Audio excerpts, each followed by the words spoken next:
Hello everyone, this is Defense Politics Asia, and this is the summary for the day of 222, and for the 3rd of October.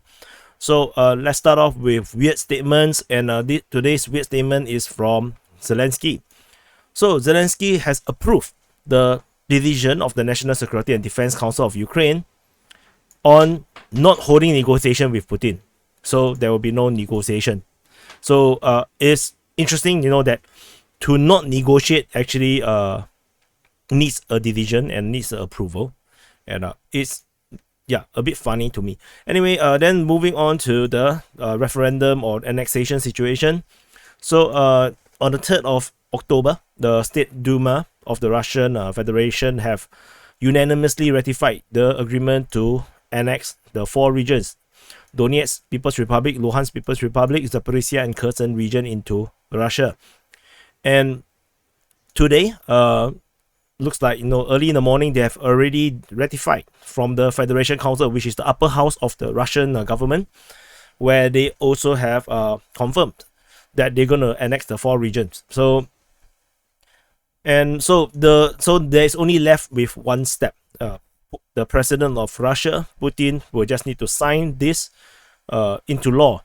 So the only thing left to stopping these 4 regions from becoming part of Russia is Putin decides not to sign it. Who knows? Maybe Putin will say, sorry, this is too big a division. I don't think we should do it. Then they don't sign it. So that could be possible. Or maybe because Zelensky say we will not negotiate with Putin, and Putin become very depressed, and then he decided not to sign it.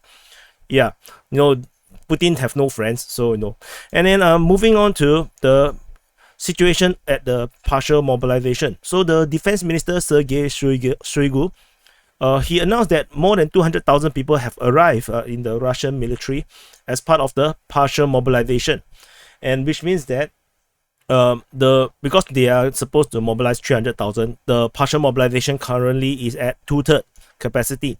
So there's still another 100,000 or less than 100,000 to go in terms of the mobilization. And remember, these 200,000 people need to be trained, because many of them might have left the military for more than 10 years. The weapons that they use, the doctrine that they learned, the experience that they have may not be relevant, which is why they are supposed, and are actually by law or by decree by Putin, that they must go through at least 2 weeks of refresher training. And in fact, not just refresher, probably totally new form of fighting that they need to learn. So serious shit. Moving out and going back to the Ukraine, the Defense Ministry of Ukraine announced that they have shot down a Ka-52 helicopter and a Sukhoi 25 attack aircraft of the Russian Air Force. This actually, looks exactly the same almost from the morning report. So this is the evening report. So I kind of like, are they actually the same thing? Because they look exactly the same. So who knows? So moving to the southern front. So at the southern front, over at the Mykolaiv front, this is the Mykolaiv front in case you're new. This is the Mykolaiv front. Mykolaiv front. There is a fighting reported at Ternovy Pody. This is reported by the Ukraine Defense Ministry, where they actually reportedly repulsed an Russian attack, at Ternovy Pody. Otherwise, the area is pretty quiet. Moving on to the Deputy Brid front. At the Deputy Brid front, there is fighting reported in the area of Deputy Brid. So, allegedly, the Ukrainians are using assault groups on fast-moving armored vehicles, or APC, to attack and harass Russian positions. So, the Ukrainians are holding this forest area, and they are moving out. Sometimes they park along the forest line and then got bombarded. So tricky situation here at Deputy Brid. And then moving on to the Kryvyi front, where the main bulk of the new Kherson offensive, the super duper uber great Kherson offensive 2.0, is ongoing, and things are going well for the Ukrainians. The Ukrainians have just captured Novopetrivka. This is one of the latest information that I have found. This is from the pro-Ukrainian source Deep UA.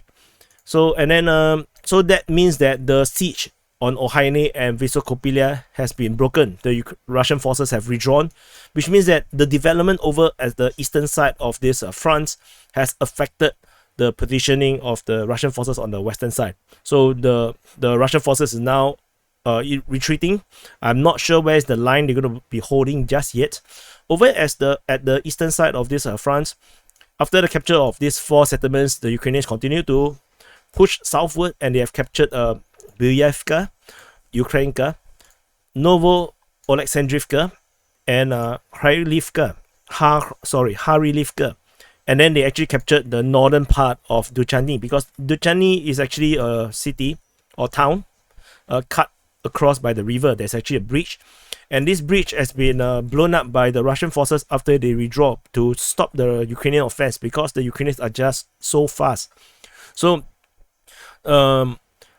there is a reinforcement reported at Novo Oleksandrivka, which is how they actually start off the attack towards Duchany. So after the reinforcement at Novo Oleksandrivka, they attack down and quickly overrun the Russians and capture the northern half. The Russians blow it up, the bridge, and so reportedly from pro-Russian sources, something that the Ukrainians are doing is that they actually painted Z and V onto their equipments. So this can actually cause a confusion in the beginning of the offensive, when the Russian lines collapse. So they actually get very confused because they see the vehicles have marked Z and V. But the Ukrainians do not really care about the insignia that is on the vehicles, because they are likely be using American network-centric management system. So all the units on the battlefield is marked out on their computers. So they say that it's even on the company level. So which is why, the vehicles, the vehicle commanders of all these Ukrainian vehicles, on the screen they already know who are the friendlies and who are the hostile forces. And if this is entirely true, then this pro-Russian source or analysts say that this is actually very bad, because this is a qualitatively new level of command and control of the Ukrainian troops, which the Russian side cannot match, because the Russian side here is largely meant by militias, and they don't really have that kind of technology to match with this kind of high-tech level of network-centric battles. The current latest information is that the pro-Russian sources are expecting the Ukrainians to continue their assault south towards Milove from Duchany, and there is also indications that the Ukrainians may be launching a new offensive against Davidiv Breed as well. So more things to come, more emotional damage to be enjoyed, or savior. So anyway, that's it. So over at the Zaporizhia line, there is fighting reported at Merne. So the Ukrainians launched an offensive against the Russian position at Merne, and in fact they actually captured the positions after the Russians got outnumbered. They actually withdraw, and when the reserve actually come out, the armored reserve came out, and they actually launched a counter-offensive, and they actually retook the position. Reportedly Sharifne and Zelizhnye, these two positions was also heavily shelled by the Russians because of this counter-offensive.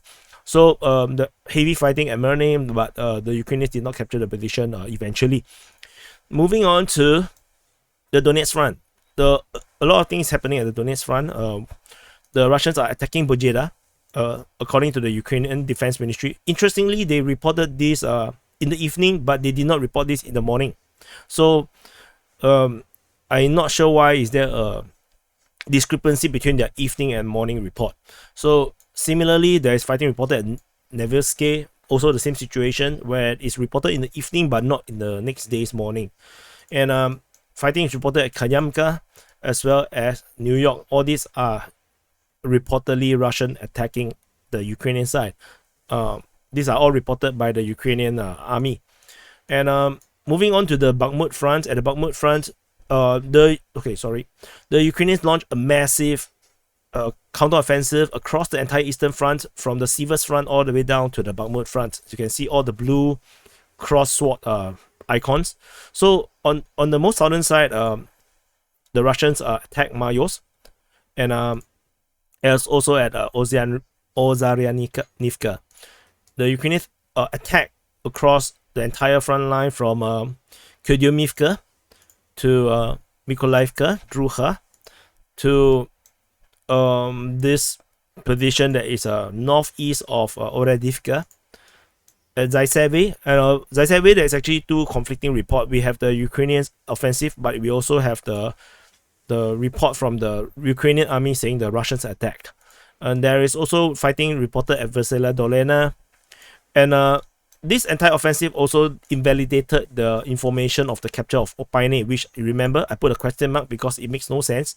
So, things that don't make sense tends to not be true. So, and then there's also the Ukrainian attack at Bakhmut and also at Soledar. However, on the Bakhmutske region, just south of Soledar, is reported to be a Russian attack. And at the very northern part of the Bakhmut front, Yakovlivka is also one of the places where the Ukrainian counteroffensive occurred. Over at the Sivas front, the Ukrainian attack at Bilohorivka, Berestove, in between Berestove and Sperne, southeast of Sperne, then at Sperne itself. Sperne is the most northern part of this counteroffensive. The Russians, however, is also reported by the Ukrainian Defense Ministry that they attacked. So there is also this conflicting where both sides is actually attacking. So that is the great Bakhmut offensive or counteroffensive by the Ukrainian side. So far, the initial report suggests that this major super duper uber counter offensive at Bakhmut region or the Eastern Front is not successful. They did not cause the kind of break that we've seen in the other fronts. But I believe the Ukrainians are going to try again, because if they break this, then technically, they literally break almost all the fronts except for Zaporizhia. So anyway, let's see how this goes. And moving on to the I would say Crimea front or Crimea region, the Ukrainians attack in the area of Pishani and Chernovo-Popivka, which is actually around here, just north of Crimea. So reportedly, this is attacked by some mobile forces. They are trying to find where the weak points of the Russian side. This is typical of the Ukrainian doctrine nowadays. The way how they fight is that they send very mobile forces, like light vehicles, light armored vehicles. They try to find where are the weak spot of the Russian side. If they are able to penetrate through, then they will actually organize a big offensive and go through that weakest point. And that's how they actually break through the very thin Russian lines, because the Russian lines are all just thin and one line. Most of it don't have a defense in depth. Although the Russians do have defense in depth over here at the Bakhmut front. This Bakhmut front region, they have some kind of defense in depth, so it's a bit different. Not so sure about Sivas front though. The Sivas front, the Russian might not have defense in depth. So, and over on the northern area here, I call this the Svatove front, because this is the prime objective of the Ukrainian side. The Ukrainians pushed northward after the conquering of the Liman front. They quickly captured totally undefended towns of Druzhelyobivka, Izyumske, Vishay. Well, this one should pronounce it in a Frenchy way, Vishay Selon, and then Nizhny Selon, Bidlimo, and then Nizhnya Buzharovka, Burova, and Shikivka, and Bruzhka Andrivka, and Novoplatonivka, and Bohoslavka. So they have captured all these positions, and the speed of the capture would suggest that basically they just drive through most of the time. There is no Russian troops defending all these regions.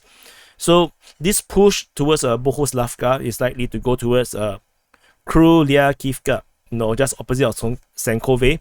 And once they capture here, they can actually repair the bridge and actually create another huge bridgehead over here. And on this side, they are actually reportedly trying to push for Raihorodka. We do not have a confirmation of this just yet. This is just rumored, based on the pro-Russian sources. But moving towards Raihorodka makes sense, because once they captured this place, they are basically just two roads away from Svatove. The Russians are sending reinforcement. Not really Russians, to be honest. It's actually the Luhansk People's Republic. They are sending their forces to reinforce Svatove. So the current situation for the Russian side is that they do not have troops. They do not have enough troops at all to defend a wide front. The Ukrainians severely outnumber the Russian forces. So what the Russians are doing is now they are sending forces to defend major settlements. Like they have a force at Crimea to protect this city. Now they are sending another force to protect Svatove. The reality is the Ukrainians don't even have to capture it. They can just bypass it. And these troops here and here are screwed. So yeah. So the level of potential pain, emotionally, for if you are supporting the Russian side, is going to continue for at least a week. I feel, and it's going to be rather painful. You bleed a lot in your heart and your soul. Yeah. Anyway, moving on to the Oskil front. At the Oskil front, the Ukrainian forces at Kupiansk tried to move towards Mykolaiv and Oreliansk. However, they got met by the Russian forces around this region. What is this region called? The Olivovsky, this region, this is the valley region. So they are attacking over this position. However, they got bogged down, as the Russian forces actually ambushed them, and then currently they are kind of trapped in this position. They still haven't got past this position just yet, based on latest information. However, over at the Voroshna region, the Ukrainian forces continue to build up a strong and powerful accumulation of forces to prepare for their offensive. They seem to have stopped attacking Tavizanka. We didn't see reports of fighting at Tavizanka yet, but we have reinforcement reported at Khriayanivkivka as well as Masyutivka. So the Ukrainians continue to mass up forces to prepare for their major push, because they know that this entire area is undefended. So if this is undefended, you actually need a lot of forces to actually cover a lot of grounds, and maybe they need the logistics to be prepared. They need the fuel dumps, and the logistic preparation for them to push as far as possible. So it needs some preparation. So they don't want to just attack blindly and then get trapped and then get picked up by Russian Air Force. So maybe that's the reason why, because ultimately the Russian Air Force is still operating around this region, so it's not exactly safe and smooth sailing per se for the Ukrainian side. As if they are not in a safe position, they can still get taken out by the Russian Air Force. So anyway, this is the summary of the day of 222 for the 3rd of October. I'm losing my voice because I scream and shout and sing too loud during the Singapore Grand Prix on Saturday. So and after that I ate a lot of very heaty food, very unhealthy food, and then now I'm kind of sick. So my voice is I'm losing my voice. So hopefully I still have my voice to do these videos. And yeah, so anyway, in case you guys think I'm crying, no, I'm not crying. I can't be bothered, to be honest. So yeah, anyway, this is the summary, and I'll see you in the next update.